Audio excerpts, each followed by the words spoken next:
Seja bem-vindo ao Ministério Valentes na Fé, onde o poder de Deus transforma vidas. Temos a alegria de convidá-los para uma semana de cultos especiais, preparados com muito amor e oração para edificar sua vida e fortalecer sua fé.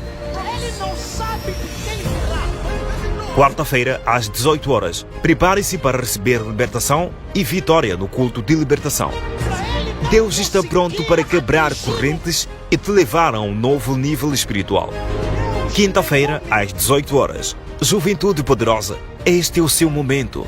No culto de jovens, juntos vamos renovar as forças e nos preparar para os desafios com fé e ousadia. Sexta-feira, às 18 horas, Mulheres Virtuosas, unam-se no culto de mulheres, onde serão inspiradas, empoderadas, renovadas para uma semana de luz em todos os lugares. Sábado, às 14 horas, adolescentes venham experimentar a presença de Deus no culto de adolescentes, um tempo de alegria, aprendizado e crescimento espiritual. Domingo, às 9 horas, e para encerrar com chave de ouro, não perca o nosso culto geral. Juntos, como uma só família, vamos celebrar o amor de Cristo e agradecer por mais uma semana de bênçãos. Venha, participe e traga a tua família e amigos. Deus tem algo especial reservado para si no Ministério Valentes na Fé. Esperamos por ti de braços abertos.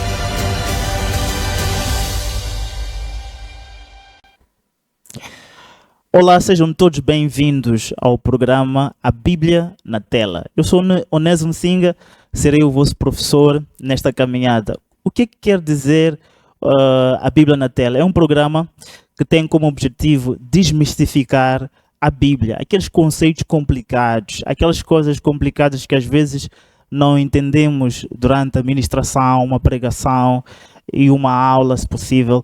Então aqui nós vamos desmistificar na tela da sua mão. Acompanhe-nos na JTV, TMT, Canal 37 e também através das nossas páginas do Facebook e YouTube, Ministério Valentes na Fé. Nós estamos aqui para trazer aquilo que é a palavra de Deus de forma simplificada. E para esta primeira aula, que tem como tema a introdução da Bíblia, nós vamos apresentar tópicos muito interessantes, como, por exemplo, o que é a Bíblia. Vamos falar do conceito da Bíblia, autores ou autor da Bíblia, e também vamos falar das línguas da Bíblia e ainda composição da Bíblia, nesta primeira parte dessa aula. Depois, a seguir, teremos a segunda parte, que teremos os outros subtópicos importantes. Mas o que é a Bíblia? Há muita coisa que vem à mente quando nós falamos da Bíblia. Há muitas ideias que podemos ter, mas a bem da verdade, a Bíblia é um termo que vem do grego, no seu original, biblos, que significa um conjunto de livros. Então, este termo foi cunhado e foi usado para designar as Escrituras Sagradas. E, curiosamente, nós não temos esse termo dentro daquele manual sagrado considerado a Bíblia Sagrada. Então vamos ver as várias formas que nós podemos dar ao conceito do termo Bíblia, ou melhor dizendo, biblos, do seu original em grego. A Bíblia é a palavra de Deus revelada ao homem e também é um livro sagrado que serve de guia espiritual, moral, doutrinário para judeus e cristãos. Um outro conceito, a Bíblia, vem do grego, já me referi a isso, que quer dizer um conjunto de livro ou uma biblioteca. É por essa razão que a Bíblia tem uma composição de Velho Testamento e Novo Testamento, dos quais 39 são do Velho Testamento e 27 são do Novo Testamento. Mas antes de chegar aí, vamos ver coisas interessantes nestes conceitos que nós falamos. Por exemplo, eu disse que a Bíblia é um guia espiritual e moral. Quando falamos da Bíblia ser um guia espiritual e moral, podemos considerar, por exemplo, a Bíblia como a lei de Deus. E das várias leis que estão lá estabelecidas na Bíblia, nós temos as leis morais. E destas leis temos, por exemplo, os 10 mandamentos. Fazem parte das leis morais. O que são leis morais? São leis universais, que são aplicáveis a qualquer etnia, a qualquer povo, a qualquer nação. São leis universais. Vamos ver onde é que podemos encontrar isso. Os 10 mandamentos podem ser encontrados no livro de Êxodo. É lá onde nós, Êxodo capítulo 20, é lá onde nós encontramos as leis morais, neste caso os 10 mandamentos. Êxodo capítulo 20, logo a partir do versículo 3, nós vimos, por exemplo, não ter outros deuses, é um mandamento. Não fazer ídolos, é um mandamento. Não tomar o nome de Deus em vão. O outro mandamento, honrar pai e mãe. Quinto mandamento, não matar. Sexto, não adulterar. Sétimo, não roubar. E oitavo, não mentir. E o nono, não cobiçar. O 10º está excluído, que tem a ver com guardar o sábado. Tem pessoas que usam o sábado propriamente dito, outros usam domingo, outros qualquer outro dia para adorar ao Senhor. Mas os outros 9 mandamentos mencionados fazem parte daquilo que são a lei moral ou as leis morais. Continuando nesta perspectiva do conceito da Bíblia, tem uma outra questão muito interessante que tem a ver com a autoria da Bíblia. Quem realmente escreveu a Bíblia? Né? Sendo a Bíblia um livro sagrado, entendemos a partida que o autor da Bíblia é Deus. Mas como é que Deus, que é Espírito, pode escrever uma Bíblia? Parece não fazer muito sentido. Bíblia, um livro sagrado, um mapa espiritual, um livro de Deus, foi escrito por Deus, mas quem é esse Deus que não podemos tocar, não podemos vê-lo? Como é que ele escreveu este livro? Parece não fazer muito sentido, mas faz todo sentido. Primeiro porque Deus é uma entidade espiritual. E Deus, quanto a personalidade, ele é trino. Quanto à essência, ele é uno. Deixa-me lá explicar isto. Quanto à essência, Deus, ele é uno, ele é único, ele é indivisível. Quanto à personalidade, ele é trino, Deus Pai, Deus Filho e Deus Espírito Santo, ou seja, a trindade de Deus. Deus, sendo uma entidade espiritual, ele usa seres humanos, que na verdade o ser humano foi criado segundo a imagem e semelhança de Deus. Ele usa o homem para transmitir aquilo que é a sua vontade para toda a humanidade. Ele escolhe pessoas que ele julga, vamos assim dizer, capazes de fazer aquilo que é a sua vontade, e a partir dessas pessoas, Deus, ele permite que se revele a elas e mostrando aquilo que é a mensagem que ele quer transmitir à humanidade. Neste caso, a Bíblia foi escrita por cerca de 40 autores. Desses 40 autores, com várias classificações. Temos, por exemplo, profetas, temos reis, temos sacerdotes, temos pescadores, temos médicos e também temos apóstolos. Aqui eu vou dar um exemplo, não vou falar de todos os 40 autores, naturalmente, mas eu vou dar exemplo de 3 grandes autores que fizeram parte do processo da escrita da Bíblia. Destes, temos, por exemplo, Moisés, Salomão e Lucas. Moisés está na categoria, tem uma classificação enorme, mas vamos considerá-lo também um profeta. Ele foi líder, mas uma das classificações é também profeta. Moisés, ele é um homem que cresceu no Egito, cresceu na família real, na casa de Faraó.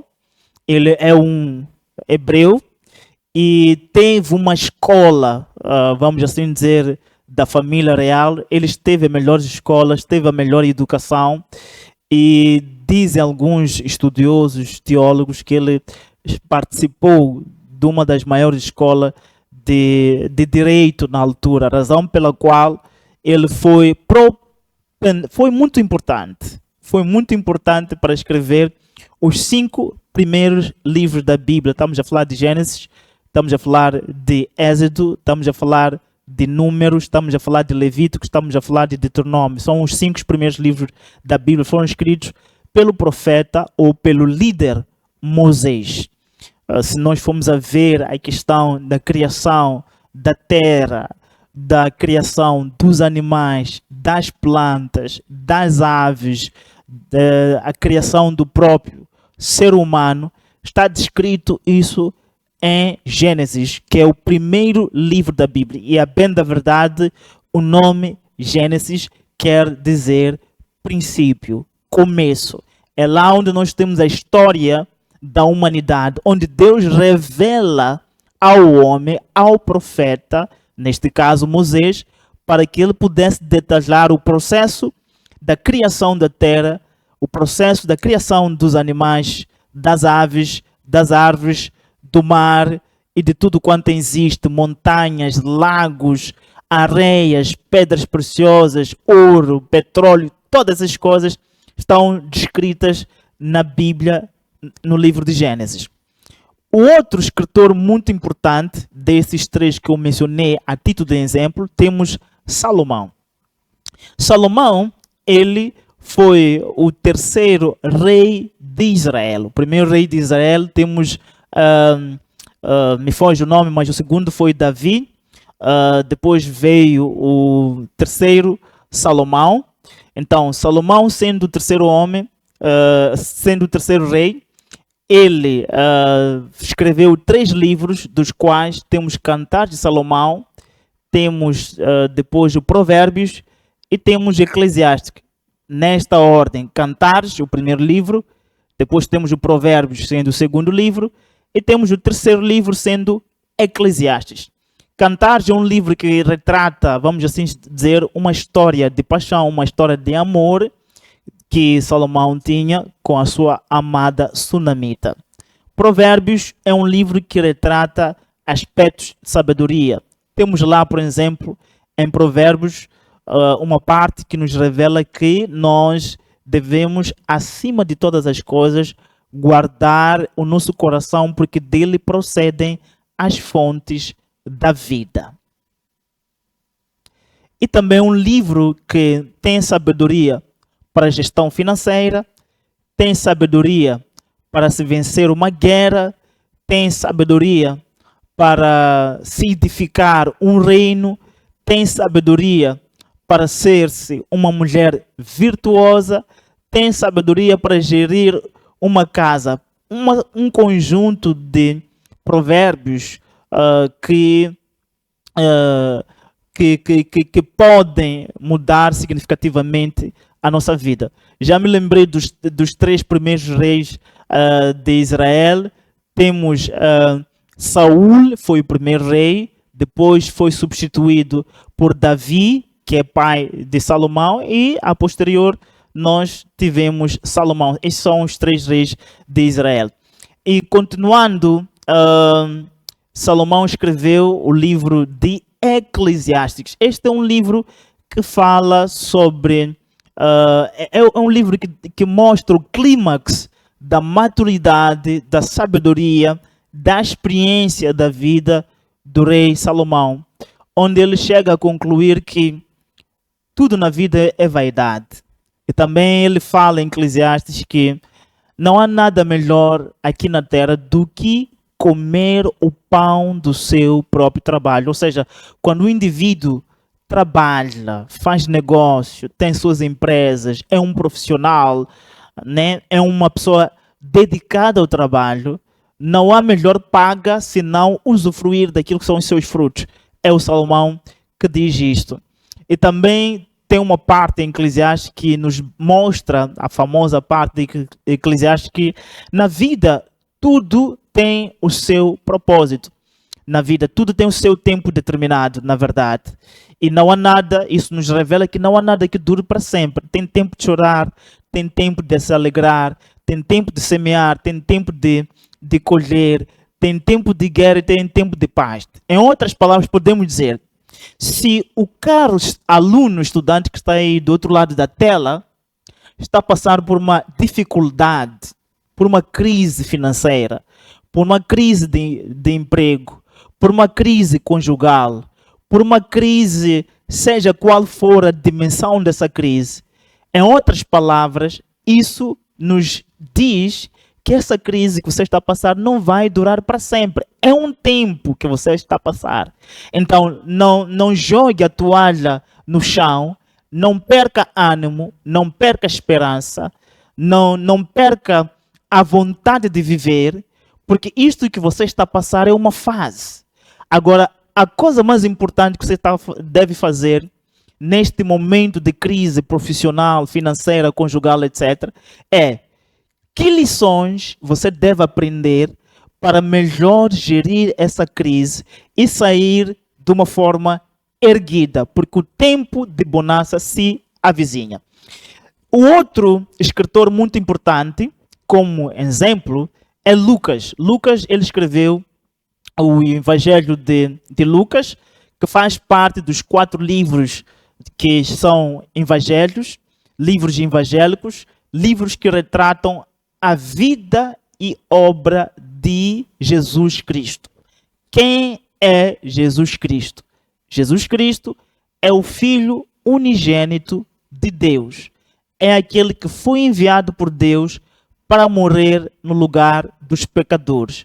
Todos nós somos pecadores, quer seja negro, quer seja branco, quer seja chinês, quer seja mexicano, quer seja sul-africano, quer seja qualquer pessoa, qualquer etnia, qualquer nação que você possa fazer parte.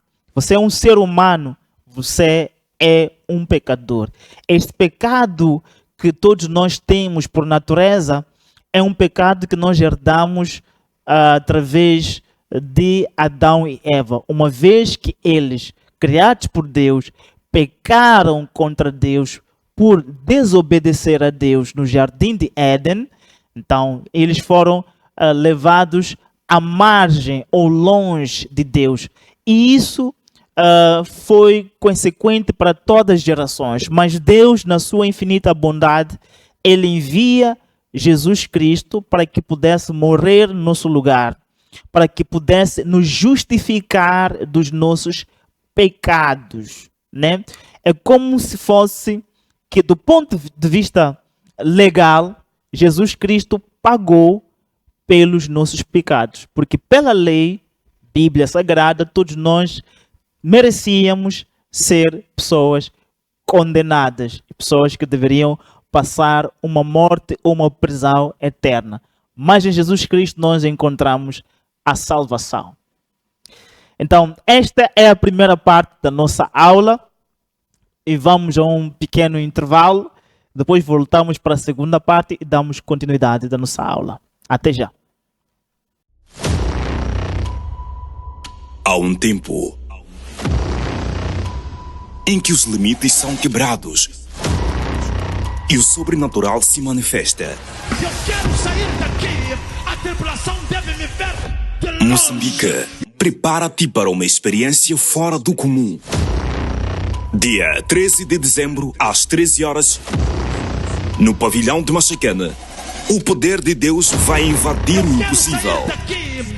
Vem aí, unção sem limites, com o apóstolo Danny Timana. Será uma tarde de cura, libertação, fúria espiritual contra as trevas.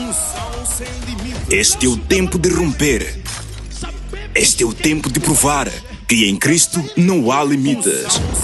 Dia 13 de dezembro, pelas 13 horas, no pavilhão do Machacana, com o apóstolo Danny Timana. Unção sem limites. O sobrenatural vai ser visível. Talvez você seja como eu, que vive apontando às pessoas que um dia viveram consigo e saíram da sua vida, e ao sair da sua vida, causaram muitos danos. Talvez você está assim. A culpa não é das pessoas que saíram da sua vida. A culpa é sua. Por que eu digo que a culpa é sua? Você deixou pessoas que não têm mesmo sonho, mesma visão, mesmos propósitos entrarem na sua vida. Quando você deixa pessoas sem mesmo plano, mesmo propósito entrarem na sua vida, quando te causarem danos, a culpa não é delas. A culpa é sua, porque você deixou estas pessoas entrarem na sua vida. Por um tempo, fiquei muito chateado, magoado, amargurado, por causa das pessoas que saíram da minha vida causando danos. E quando eu fiz uma análise, eu vi que a culpa não é delas, a culpa é minha. Com o meu nível, com o meu sonho, minha dimensão de pensar, e comecei a deixar pessoas que não estão no meu nível para fazerem parte da minha vida. Obviamente que iam causar danos. Se você é águia, saiba que águia não anda com pombo, águia não anda com pato, águia não anda com galinha. A culpa é sua. Então pare de culpar as pessoas que te causaram danos na vida, porque o culpado é você que deixou elas entrarem na sua vida. Deixa-me tomar um café. Um café, por favor.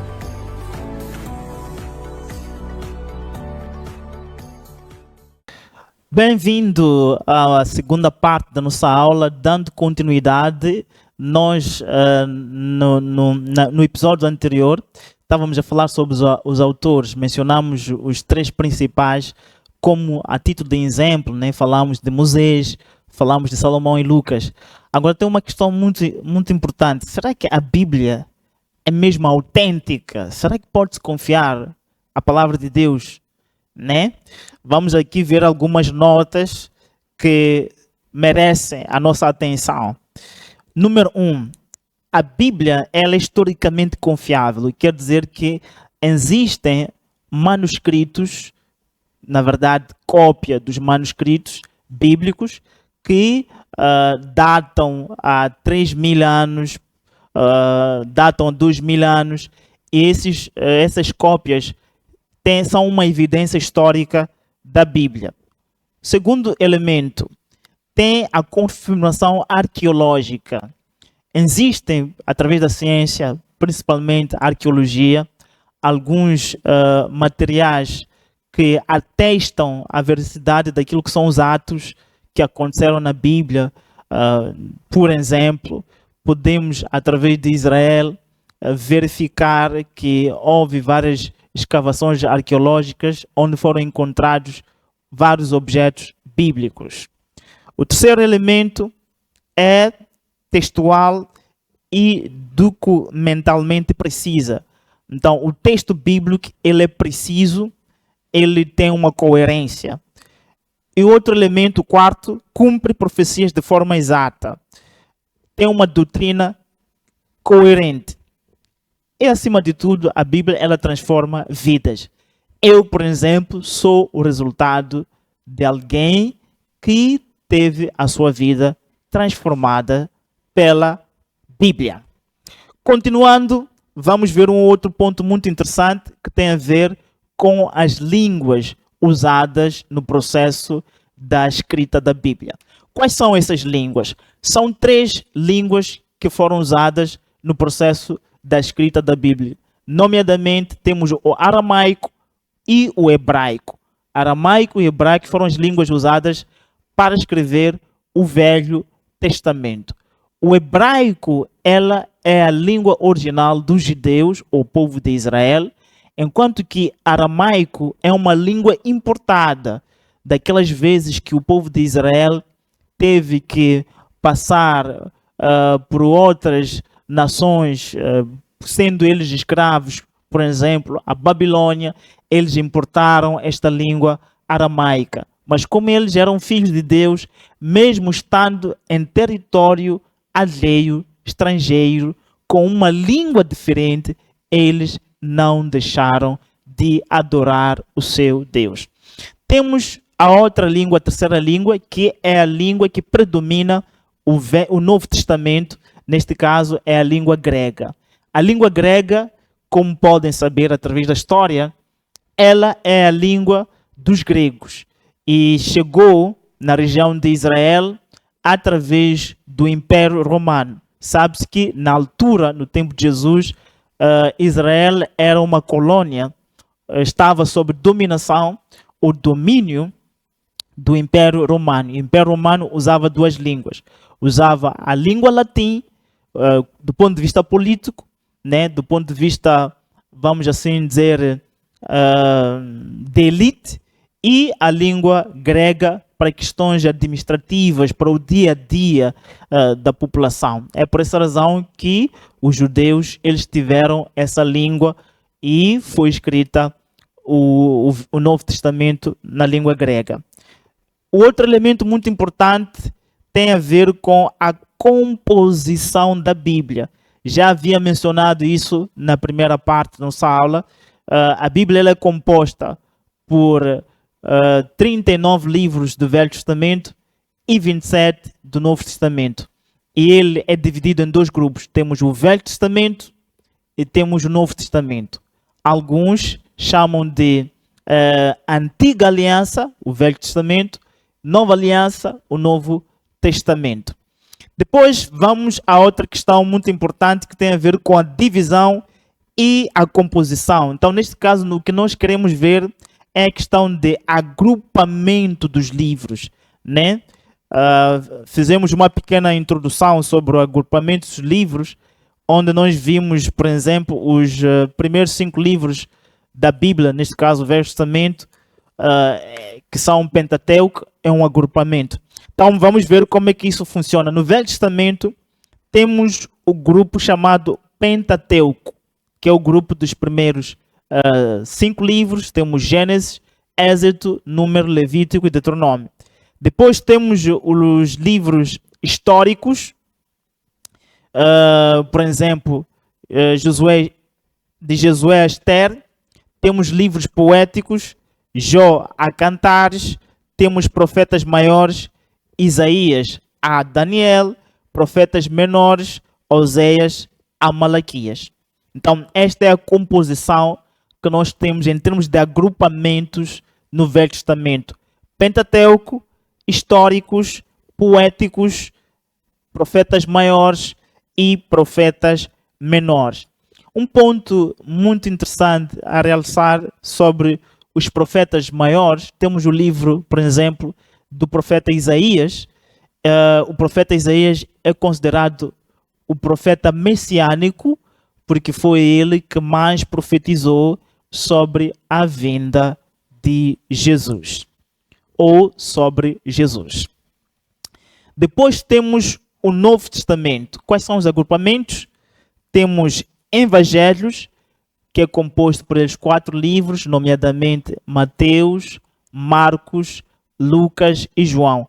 Esses livros falam sobre a vida e obra de Jesus, desde o seu nascimento, o seu crescimento, o seu batismo, a sua missão. Por exemplo, uma das coisas mais marcantes na vida e obra de Jesus é que ele transformou água em vinho. Outra coisa marcante, ele curou a mulher que tinha fluxo de sangue há 12 anos. Outro aspecto muito interessante, ele ressuscitou Lázaro, que era seu amigo. Outro aspecto muito importante, ele multiplicou pães e peixes. Há muita coisa boa que Jesus fez. E um dos versículos que eu gosto, que faz parte do Novo Testamento, é Lucas 2:52. Jesus, ele crescia em graça para com Deus e para com os homens. O que é que significa crescer em graça para com Deus e para com os homens? Significa que devemos ter o conhecimento de Deus e também devemos ter o conhecimento dos homens.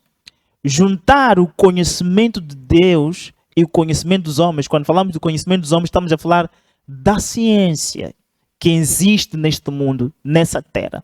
Quando nós juntamos o conhecimento de Deus e o conhecimento dos homens, a ciência, Isso nos torna pessoas que têm um favor, têm uma graça, têm uma forma de ser e estar em que nós conquistamos os corações das pessoas e também do próprio Deus, porque isso nos dá a capacidade de identificar quais são os problemas que as pessoas ao nosso redor enfrentam e nós, a partida, por sermos pessoas que têm o conhecimento de Deus e o conhecimento dos homens, a ciência, temos a capacidade de resolver os problemas destas pessoas. Um outro versículo que eu gosto, que faz parte dos livros evangélicos, é João 3,16. Porque Deus amou o mundo de tal maneira que deu o seu Filho unigênito para que todo aquele que nele crê não pereça, mas tenha a vida eterna. Deus ama a todo mundo. Deus ama a todos.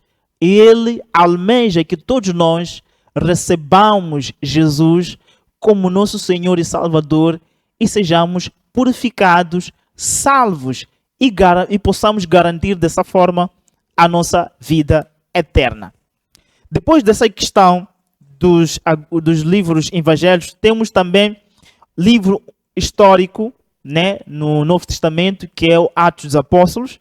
Mais uma vez, este é um livro escrito por Lucas, fora do outro livro com o seu próprio nome. Temos as cartas paulinas de Romanos a Filémon. E depois temos cartas gerais, sendo dois deles, de Hebreus a Judas. E depois temos um livro profético, que é um livro de Apocalipse. É lá onde nós temos o famoso número 666, que é considerado a marca da besta. É lá também onde Jesus nos aconselha que nós não devemos ser pessoas mornas. Pessoas que não se sabe se são quentes ou frias. Pessoas que têm um pé em Deus e têm um pé no mundo. Devemos decidir ou somos de Deus ou não somos de Deus. Então, esse é um aspecto muito importante e uma questão que devemos realçar nesse processo da nossa aula é por que é que nós devemos estudar a Bíblia, na verdade? Qual é a importância de nós estudarmos a Bíblia? Número 1, conhecer a vontade de Deus. Outro ponto, crescer espiritualmente. Outro ponto, fortalecer a nossa fé. Outro ponto, ter direção para a vida. E outro elemento muito importante, evitar enganos. Uma questão que às vezes se coloca quando se trata da Bíblia, afinal, por que é que existem muitas traduções, muitas versões? Como nos referimos anterior, a Bíblia ela foi escrita em 3 línguas, aramaico, hebraico e depois língua grega. Mas temos que entender uma coisa, existem diferentes nações, existem diferentes etnias, e existem diferentes línguas.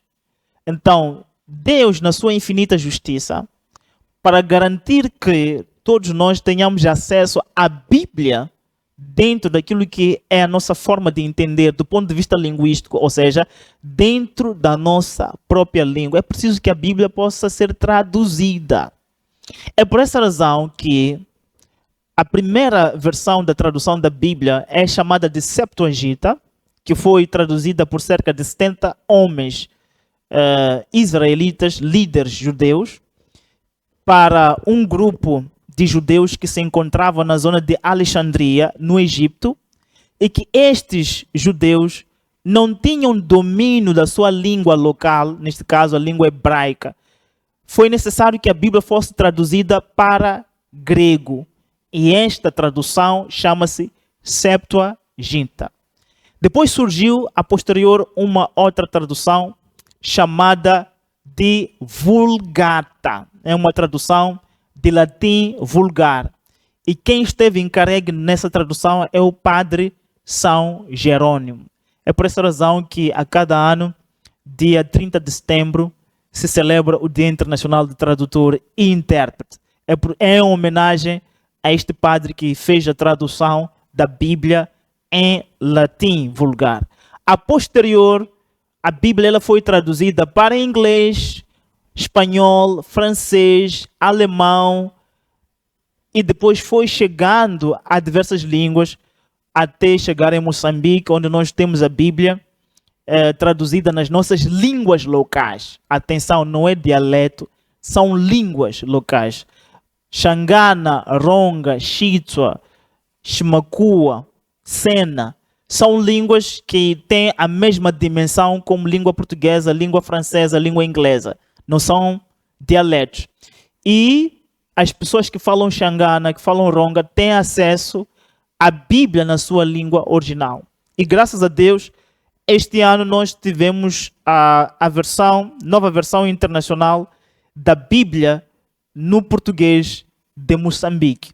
Esta é a primeira versão da Bíblia no português de Moçambique. Mas por que temos que ter isso? É para que as pessoas que vivem em Moçambique e falam português num determinado padrão possam ler a Bíblia e possam entender a Bíblia. E uma das razões de termos várias versões da Bíblia, como a versão Almeida atualizada, King James atualizada e por aí em diante, é porque a língua ela é dinâmica, a língua ela não é estática. A forma como nós falamos português hoje não é a mesma forma que se falava português há 50 anos. E não vai ser a mesma forma que vai se falar português daqui a 10 anos, daqui a 50 anos. É por essa razão que a essa altura, daqui a 50, 10 anos, vai ser necessário fazer a tradução ou a adaptação da Bíblia concernente à linguagem daquele momento. Naturalmente, usando as fontes originais, aramaico, hebraico e grego, e comparando com as traduções para se chegar a uma tradução que esteja adequada àquela língua atualizada daquele momento. Então, esses são tópicos muito interessantes que tínhamos a partilhar para esta aula de hoje, que é, na verdade, a primeira aula na introdução daquilo o que é a Bíblia. Próxima aula vamos ter mais tópicos importantes ainda nessa primeira fase de introdução da Bíblia. Espero que esta aula tenha sido frutífera, mas do ponto de vista de súmula ou revisão, nós vimos o que é a Bíblia. Vimos que a Bíblia vem de um termo grego, biblos, que significa um conjunto de livros, biblioteca, na sua definição primária. Depois, na definição extensiva, vimos que a Bíblia é um mapa que revela o coração, a vontade de Deus. A Bíblia é um livro sagrado que é um guião espiritual, que apresenta a doutrina santa, que apresenta aquilo que são as leis morais. Em outras palavras, quando nós temos a Bíblia, temos a mente de Deus. E a Bíblia ela é composta por 66 livros. A Bíblia evangélica ela tem 66 livros, divididos em dois grandes grupos, Velho Testamento e Novo Testamento. Velho Testamento com 39 livros, Novo Testamento com 27 livros. Foi escrita por cerca de 40 autores. E esses autores, divinamente inspirados por Deus, não escreveram por sua livre vontade, mas foram inspirados por Deus. A Bíblia foi escrita em 3 línguas, aramaico, hebraico e também grego. E hoje nós temos a Bíblia traduzida em várias línguas e quase que disponível em todos os países do mundo. E a mensagem central da Bíblia é o resgate do homem, ou seja, a salvação do homem. Podemos ver isso no livro de João 3,16. Porque Deus amou o mundo de tal maneira que deu o seu Filho unigênito para que todo aquele que crê não pereça, mas tenha a vida eterna. E desejamos que Deus abençoe a todos, tenham um ótimo dia e esperamos nos ver na próxima aula. Eu sou Onésimo Singa, me despeço com a paz do Senhor. Até a próxima. Deus não precisa de repetir o que Ele fez na vida dos outros para poder fazer na sua vida. cometemos o erro de querer que Deus faça nas nossas vidas o que está fazendo na vida dos outros. Se você olhar para os Gênesis até o Apocalipse, você não vê Deus a operar de uma forma igual na vida de cada pessoa que ele operou. Deus não operou na vida de Abel e Caim do jeito que operou na vida de Adão e Eva. Deus não agiu com Enoque de como agiu na vida de Abel e Caim. E Deus não operou na vida de Noé assim como operou na vida de Enoque. E Deus não operou na vida de Abraão assim como operou na vida de Noé. Nem Isaac, nem Jacó, nem José, nem os juízes, os reis. Você só vê que Deus operou na vida destas pessoas. E Deus não chegou de repetir. Eu não preciso que Deus faça na minha vida o que fez na vida de Davi. Porque Deus preparou algo específico para mim e para si. Quero conselho. Pare de querer que Deus faça o que está fazendo na vida dos outros. Cometemos esse erro, porque você, quando está a orar, você quer que Deus faça na tua vida como fez na vida do fulano, na fulana. Muda a tua oração e diga: Deus, opere na minha vida de acordo com o propósito e a estação da época em que eu vivo. Deus preparou algo específico para ti.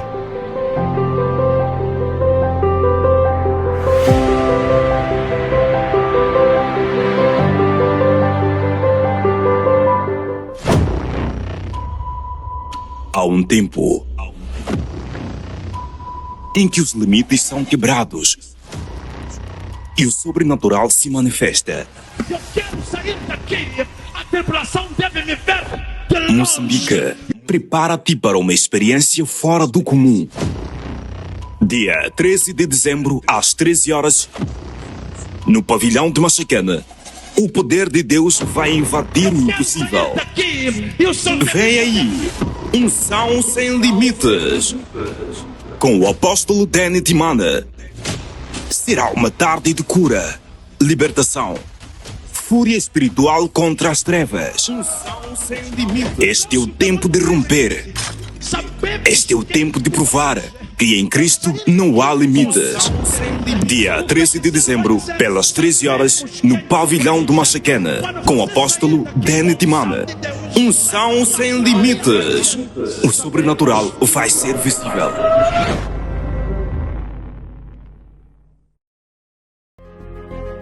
Seja bem-vindo ao Ministério Valentes na Fé, onde o poder de Deus transforma vidas. Temos a alegria de convidá-los para uma semana de cultos especiais, preparados com muito amor e oração para edificar sua vida e fortalecer sua fé.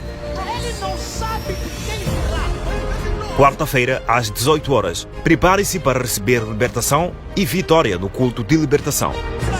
Deus está pronto para quebrar correntes e te levar a um novo nível espiritual. Quinta-feira, às 18 horas, Juventude Poderosa, este é o seu momento. No culto de jovens, juntos vamos renovar as forças e nos preparar para os desafios com fé e ousadia.